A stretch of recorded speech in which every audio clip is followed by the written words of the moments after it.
अफवाह महल कार्यक्रम में आज हम आपको सुनवा रहे हैं शंकर सुल्तानपुरी की लिखी झलकी मकान खाली है।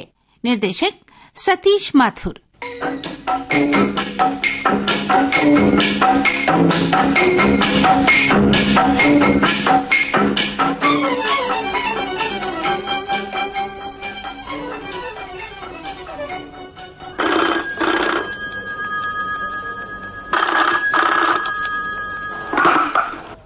हेलो, दयानिधान बोल रहा हूँ। हाँ, खूब पहचान लिया। भवन सज्जाकार हजेला साहब। देखो भाई, डेकोरेशन तो पसंद आया। हाँ, एक बात है, नाम का पत्थर बिल्डिंग के मेन गेट के ठीक ऊपर लगना चाहिए। जी, क्या कहा? जी हाँ, बिल्डिंग का नामकरण होना है। जिस दिन नींव पड़ी थी तभी से हम नाम की तलाश में हैं। आप ही कोई अच्छा भला सा नाम सुझाइए। क्या कहा? स्वर्गधाम? क्यों जी, ये सुबह सुबह असगुन की टेर क्यों लगाए हो तुम? शांत रहो, शांत रहो। देखो भाई, पृथ्वीलोक की इमारत का नाम स्वर्गधाम नहीं जचेगा। हाँ, मरा न सुड्डा नाम, जीते जी स्वर्गधाम। ओफो, बात में लंगर मत मारो। हेलो हजेला साहब, हमें थोड़ा विचार का मौका दीजिए। जी हाँ, अच्छा, नमस्ते। अरे मैं कहता हूँ भगवान, तुम ही कोई अच्छा सा नाम बताओ। देखो जी, लक्ष्मी जी की कृपा ने हमें ये शुभ दिन दिखाया है। इसलिए अपनी कोठी का नाम तो लक्ष्मी लोग होना चाहिए। लक्ष्मी लोग। हाँ, क्यों नहीं होना चाहिए? इसलिए कि तुम्हारा नाम लक्ष्मी है। तुम्हारे नाम का पत्थर लगवा दूं और अपने हाथ कटा लूं, यही चाहती हो? दैया रे दैया, मैं क्या तुम्हारा बुरा चाहती हूँ? अपनी आलना औलाद, मेरे खून पसीने की कमाई तुम्हारे भाई भतीजों के मिल्कियत बन जाएगी। अरे जब ऐसा ही डर समाये बैठे हो तो नाह की ईंट पत्थर में हजारों रुपए क्यों फूक रहे हो? उल्लू के वाहन पे बैठी हो ना। अरे बात भी उल्लू पने की ही करती हो। क्या कहा? अरे भगवान, ईंट पत्थर में लगाई रकम 5-7 बरस में दुगनी होकर अपने खाते में चढ़ जाएगी। हाँ, हे भगवान, तुम्हारी गणित हमारी समझ के तो बाहर है। कोठी का नाम अपने नाम पे रख लो और छुट्टी पाओ। फिर उल्लू पने की बात? अरे इनकम टैक्स वालों का मोर्चा कौन संभालेगा? तुम। नाम तो ऐसा होना चाहिए कि किसी तरह के लाग लपेट न हो और सेवा त्याग से जुड़ा हो, जैसे साकेत, सेवा, आश्रम। तो फिर इसी तुक पर कोई नाम रख लो ना। ये हुई काम की बात। नाम की बड़ी महिमा होती है। हाँ, हेलो हजेला साहब, भाई मेरी कोठी पर सेवा आश्रम नाम का पत्थर लगवा दीजिए। हाँ, जी हाँ, नमस्ते।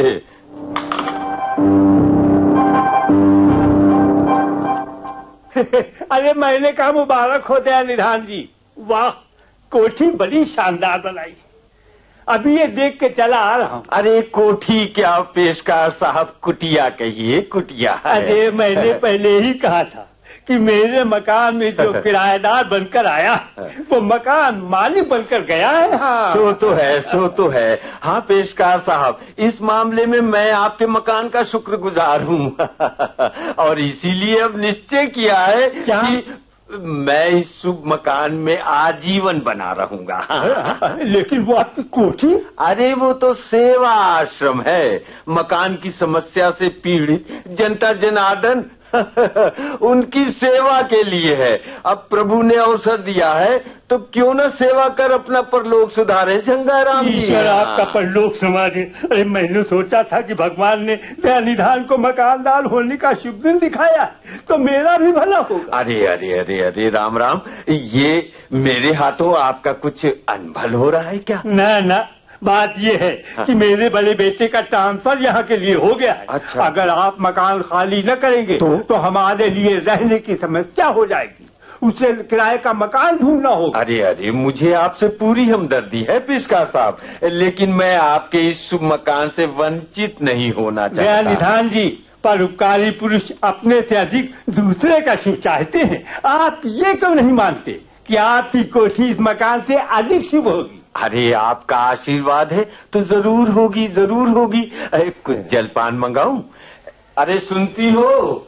अपने मकान मालिक छंगाराम जी आए अरे हैं। जलपान के लिए क्षमा करें। अरे क्यों भाई, अभी क्यों भाई? खुला दातून से फारिग नहीं हुआ हूँ। अरे और कोई सेवा बताएं। अरे सबसे बड़ी सेवा यही होगी कि अब आप मेरे मकान को मुक्ति दें। अच्छा, आपका बड़ा एहसान होगा। जय राम जी।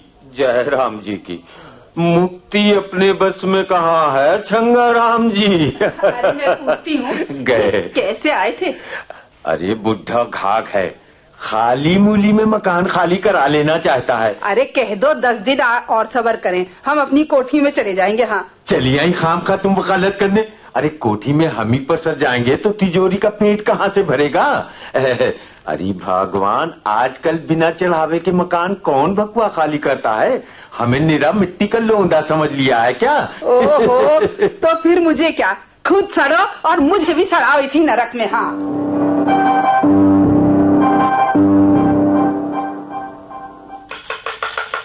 जीजा जी, अरे जीजा जी। ये अचानक मेरा साला कहाँ से पैदा हो गया? जीजा जी दरवाजा तो खोलिए। अरे दरवाजे पर दया करो भाई रे, आता हूँ। कहिए। जीजा जी चरण स्पर्श। क्या करती हैं आप? अरे जीजा जी कम से कम एक कालबल तो लगवा लीजिए। अरे भैया, हम फालतू बिजली नहीं खर्च करते। हाँ तो तुम? मैं फिरंगी लाल हूँ जीजा जी। फिरंगी लाल? ये कौन फिरंगी लाल? जी हाँ जीजा जी, असल में मैं आपकी शादी के बाद दुनिया में आ गया था। ताज्जुब तो इस बात का है कि मेरी पत्नी अपने माँ बाप की एकमात्र संतान थी, फिर ये साला कहाँ से आ गया? ये हाँ, ना? हाँ, जी हाँ। लेकिन क्या आप ये मानते हैं जीजा जी कि पत्नी का सगा भाई ही साला हो सकता है? मगर यहाँ तो दूर दराज तक मेरा कोई है जीजा जी, जीजी से पूछिए। उनसे क्या पूछूं? अरे ससुराल की 7 पीढ़ियों की वंशावली मेरे पास है। वैसे आजकल तो ससुराल फैशन सा बन गया है जीजा जी। बड़े आदमी का साला बनने का यही कहना चाहते हैं ना? हाँ।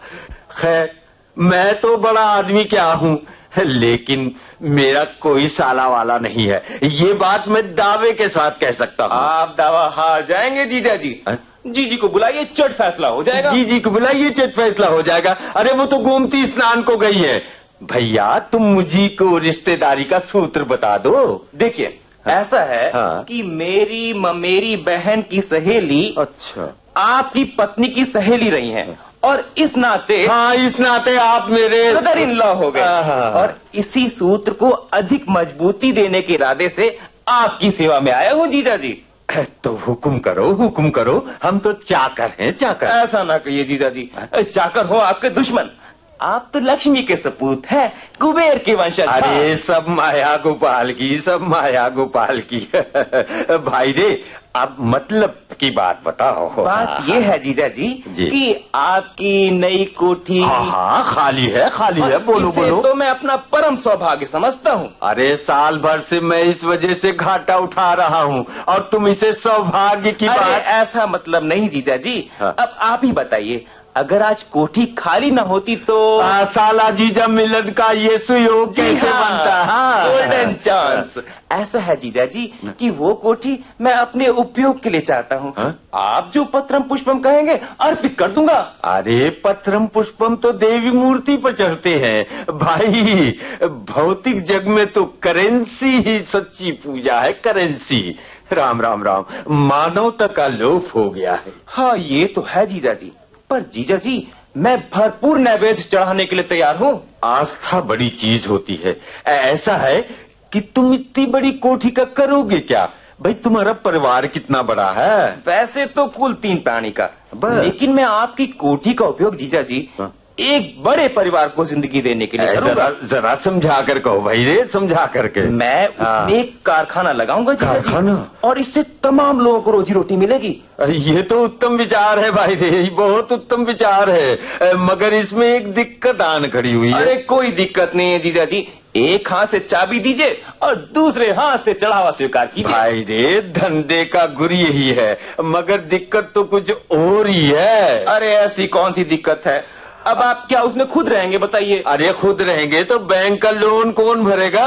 तो फिर क्या दिक्कत है जीजा जी? अरे रिहायशी मकान है, चलते फिरते मकानहीनों के लिए, स्थायी कारखानों के लिए नहीं। चलते फिरते मैं कुछ अरे मेरा मतलब है फटाफट ट्रांसफर वालों के लिए। हाँ, ताकि एक जाए दूसरा आए और आप रेट बढ़ाए, यही ना?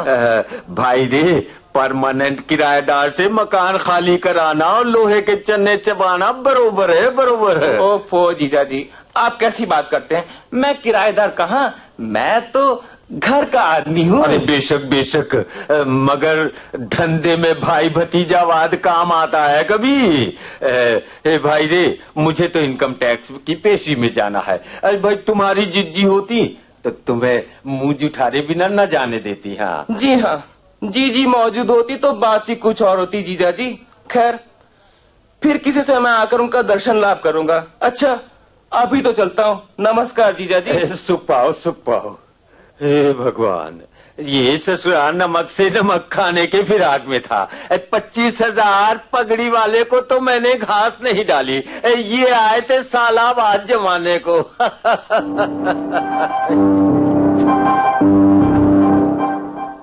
जय हनुमान ज्ञान गुण सागर, जय कबीर। अरे मैंने कहा जय राम जी की दया निधान जी। अरे जय जय राम, जय जय राम। अरे कुशल तो है पेशकार साहब।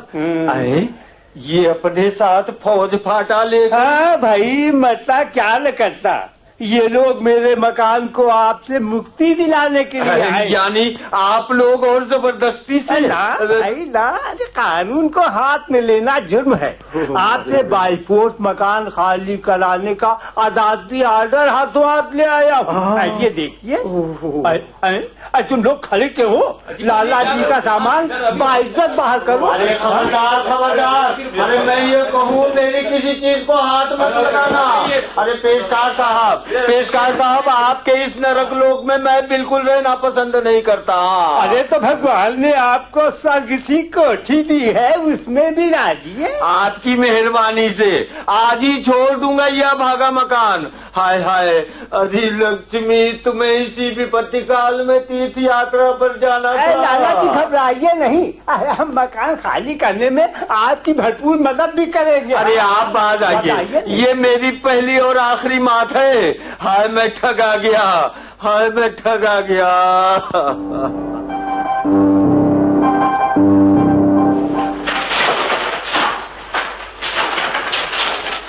हे प्रभु, अरे मुझे क्या देख रहा हूँ? मेरी नई कोठी में स्वेटर बुनने का कारखाना।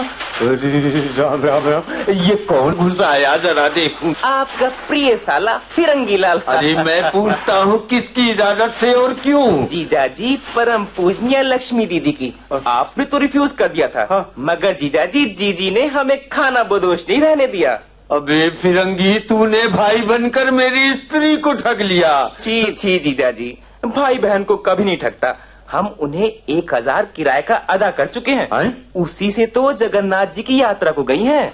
अरे झाड़ू मारो यात्रा वात्रा को। मैं पूछता हूँ, अपना 20 ट्रक सामान ये लेकर मैं कहाँ जाऊँ? वेरी सॉरी जीजा जी, देखिए कहीं ना कहीं मकान खाली है का बोर्ड जरूर लगा होगा। जीजा जी, फिलहाल के लिए धर्मशाला का बुरी है। अरे उसी में न घर का न घाट का।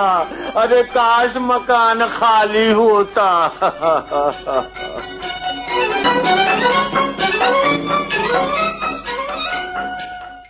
मकान खाली है। अभी आपने शंकर सुल्तानपुरी की लिखी ये झलकी सुनी। निर्देशक थे सतीश माथुर। ये झलकी आकाशवाणी लखनऊ की प्रस्तुति थी। हवा महल कार्यक्रम समाप्त हुआ।